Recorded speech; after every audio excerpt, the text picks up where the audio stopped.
Day 4 of the USA Pro Challenge, and Jens Voigt checking in as he continues towards retirement on Sunday when this race ends in Denver. General rollout, Paul, as we left Colorado Springs, but we were on a circuit which took us 4 times up the Garden of the Gods. Yeah, short stager, 70 miles, and it went very, very rapidly before the start, and as it came out of the gates, it didn't take long before a 12-man breakaway formed at the front of the group.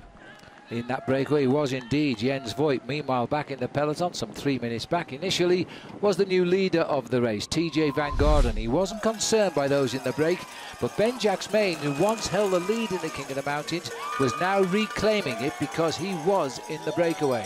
Over the top of the Garden of the Gods, he led them over on the first descent of the climb, but there were 3 more still to go on this stage of 113 kilometers.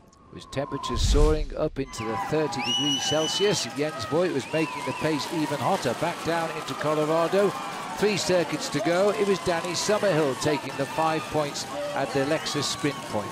Yes, he was second in the competition at the start of the day behind his own teammate Kiel Reinen, but when they got to the top of the climb for the second time, same scenario, Ben-Jacques Main just ahead of Jens Voigt and Danny Summerhill in 3rd place. But this time it meant Ben-Jacques Main was back in the lead in the Sierra Nevada King of the Mountains competition. The peloton now were beginning to wind up the chase here. The breakaway had simply been out front too much, but they were still clear when they came round again to Colorado Springs, and the result the same. Danny Summerhill taking the 5 points, and for the moment at least the overall lead in the green jersey competition.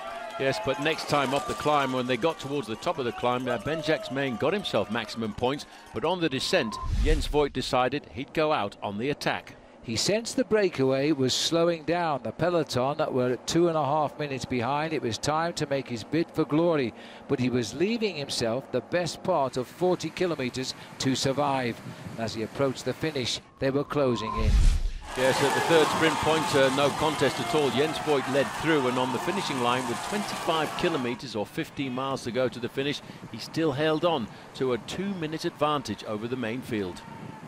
The first attraction to the bunch was the riders left behind, that he'd left behind, and they were being swept up to the top of the Garden of the Gods. There was now just the descent down to Colorado. He was still holding an advantage. And for the observers, and there was plenty of them, shut up retirement. They decided they didn't want to see Jens retire on Sunday. As they now went down towards the finish, the pack was sweeping up the chasers and chasing him down. Yes, BMC Racing came to the front to assist Optum Kelly Benefits in the chase behind Jens Voigt, and the gap started to tumble. And around about 10 kilometers to go, he was still holding on to a 1-minute advantage, but it was all really going to be very much touch and go. It was everything the crowd could do to urge him on, but it all came to an abrupt finish just 750 meters from the line.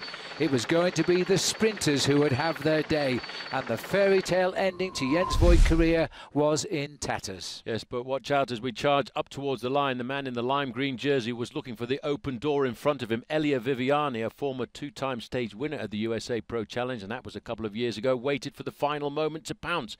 And when he did, he showed a clean pair of wheels to everybody else in this bike race to get himself a stage victory number 3 at the USA Pro Challenge and his 5th win of this year's season. Elia Viviani, the man who tried to win on the opening day, finally got it right on day 4. He was the stage winner, and having caught Jens Voigt literally on the finish line, Jens himself voted the most courageous and aggressive rider of the day. And Paul, take a look into this man. The emotion is all coming out. You could almost feel the emotion emanating from Jens Voigt, and also the joy and happiness from TJ Van Garderen, who still holds on to a very comfortable lead in the overall standings, 20 seconds over the 2nd place rider, Rafael Majka. Yes, the late capture of the leader Jens Voigt meant all riders came home together, the overall unchanged.